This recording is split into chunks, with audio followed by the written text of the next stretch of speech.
샬롬, 지난밤 평안하셨습니까? 오늘은 3월 28일 목요일, 고난주간 새벽 말씀 묵상 넷째 날입니다.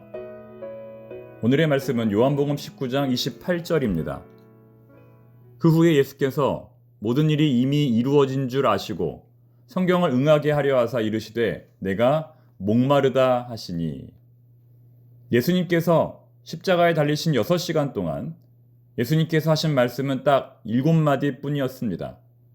오늘은 그 중에서 5번째 말씀인 내가 목마르다는 말씀에 대하여 함께 살펴보겠습니다. 이 세상에서 가장 소중한 것은 물입니다. 금식도 물을 먹으면서 하는 금식은 조금 할 수 있지만 물도 먹지 않는 금식은 생명을 걸어야만 할 수 있습니다.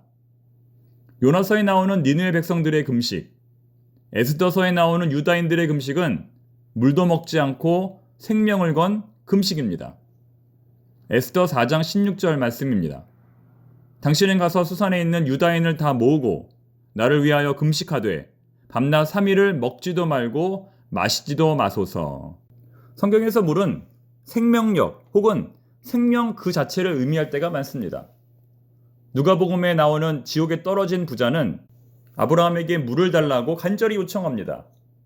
불러 이르되 아버지 아브라함이여, 나를 긍휼히 여기사 나사로를 보내어 그 손가락 끝에 물을 찍어 내 혀를 서늘하게 하소서.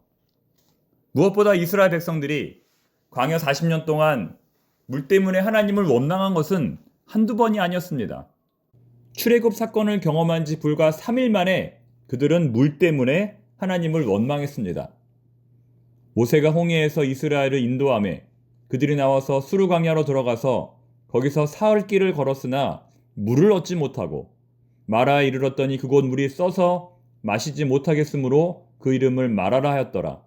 백성이 모세에게 원망하여 이르되 우리가 무엇을 마실까 하매, 예레미야는 하나님을 버리고 우상을 숭배하는 이스라엘 백성들의 모습을 이렇게 표현하였습니다. 내 백성이 2가지 악을 행하였나니 곧 그들이 생수에 근원되는 나를 버린 것과 스스로 웅덩이를 판 것인데 그것은 물을 가두지 못할 터진 웅덩이들이니라. 이와 같이 성경에는 물과 관련된 사건들이 아주 많이 나옵니다. 창세기의 창조 사건부터 가나의 혼인잔치, 그리고 요한계시록에 이르기까지 거의 대부분의 사건들이 물과 관련되어 있습니다.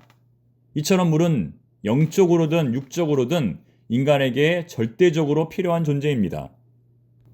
예수님은 사마리아 여인을 향해서도 이렇게 말씀하셨습니다. 내가 주는 물을 마시는 자는 영원히 목마르지 아니하리니 내가 주는 물은 그 속에서 영생하도록 솟아나는 샘물이 되리라.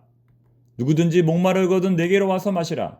나를 믿는 자는 성경의 이름과 같이 그 배에서 생수의 강이 흘러나오리라 하시니.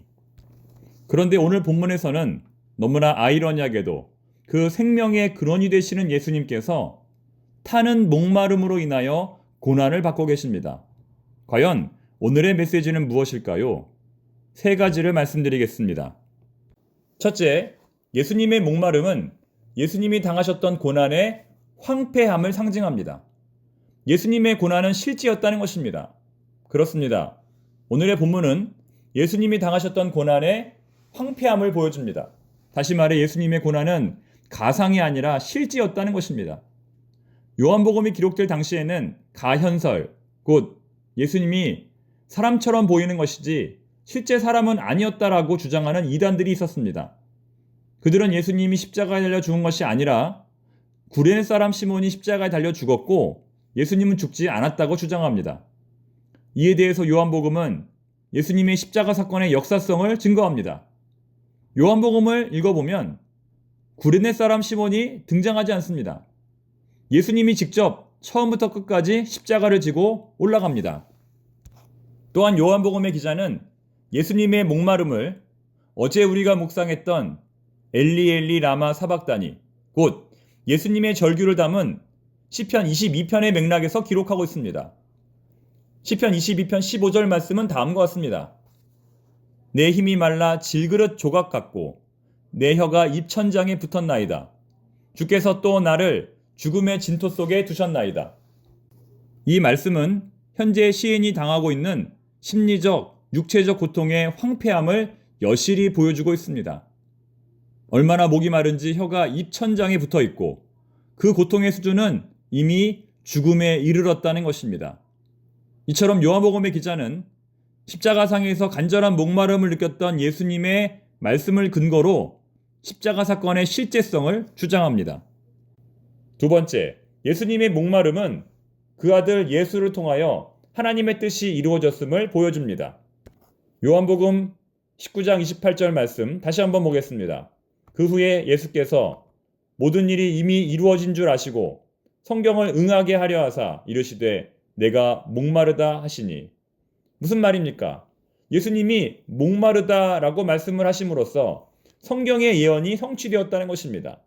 하나님의 계획이 이루어졌다는 것입니다. 즉, 겉으로 보기에는 십자가 사건이 실패인 것처럼 보일지라도 실제로는 실패가 아니라 하나님의 뜻을 이루는 과정이었다는 것입니다. 예수님의 목마름은 하나님께서 이루시려고 했던 모든 것들이 그 아들을 통하여 이루어졌음을 보여줍니다. 신앙은 내 뜻이 아니라 하나님의 뜻을 이루는 것입니다. 미숙한 종은 자신의 뜻을 이루기 위해 애를 쓰고 지혜로운 종은 주인의 뜻을 이루기 위해 애를 씁니다. 아무리 위대한 일을 감당했다 할지라도 그것이 하나님의 뜻이 아니라면 소용없습니다. 그러나 아무리 부족하고 연약한 일을 감당했다 할지라도 그것이 하나님의 뜻이라면 그것이 바로 하나님의 진정한 사명입니다. 먹든지 마시든지 무엇을 하든지 하나님의 영광을 위하여 하라는 주님의 말씀처럼 일상의 삶을 통하여 하나님의 영광을 나타낼 수 있는 우리 모두가 되기를 바랍니다. 마지막 세 번째, 예수님의 목마름은 하나님의 일을 반드시 이루고자 하는 영적 갈급함이었습니다. 물론 예수님께서 인간의 몸으로 겪으신 고초는 이루 말할 수 없습니다. 그분의 고난은 실제였고 그분의 죽음은 사실이었습니다.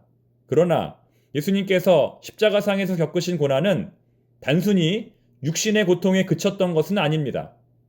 그분의 진정한 고통은 하나님과의 영적 단절, 하나님과의 영적 분리였습니다. 그분이 십자가에서 느끼셨던 갈급함은 단순한 육신적 목마름이 아니라 하나님의 일을 반드시 이루시려는 영적 목마름이었다는 것입니다. 숨죽여 흐느끼며 내 이름을 남몰래 쓴다. 타는 목마름으로 민주주의여 만세. 지난 2021년 향년 81세의 나이로 작고하신 시인 김지아의 타는 목마름으로 라는 시입니다. 여러분, 우리가 이와 같은 타는 목마름으로 예수님을 간절히 불렀던 적은 언제입니까? 여러분, 우리가 이와 같은 타는 목마름으로 하나님의 일을 이루기 위해 갈급했던 적은 언제입니까? 비록 예수님은 겟세마네 동산에서 기도하실 때에 두려움과 번민으로 가득 차 있었지만, 십자가에 매달려 고통받을 때에 하나님을 향하여 절규하였지만, 예수님은 하나님의 일을 감당할 때에 언제나 능동적인 태도를 보였습니다. 단 한 번도 수동적으로 억지로 한 적이 없습니다. 자신이 어떠한 죽음을 당할 것인지, 어떠한 고난을 당할 것인지 미리 알고 계셨음에도 불구하고 나의 양식은 하나님의 뜻을 행하는 것이라 말씀하시며 하나님의 뜻 행하는 것을 자신의 삶의 최우선순위로 삼았습니다. 이제 말씀 맺겠습니다. 예수님이 십자가상에서 경험하신 목마름은 다음에 세 가지 의미를 갖습니다. 첫째는 예수님이 당하셨던 고난의 황폐함을, 예수님이 당하신 고난이 실제였음을, 둘째는 아들 예수를 통하여 하나님의 뜻이 온전히 이루어졌음을, 셋째는 예수님에게 하나님의 뜻을 반드시 이루고자 하는 영적 갈급함이 있었음을 의미합니다.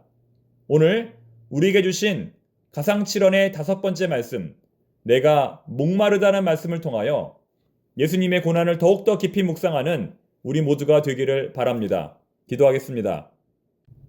하나님 아버지, 오늘은 내가 목마르다, 십자가상에서 갈급함을 느끼셨던 예수님의 목마름에 대하여 살펴보았습니다.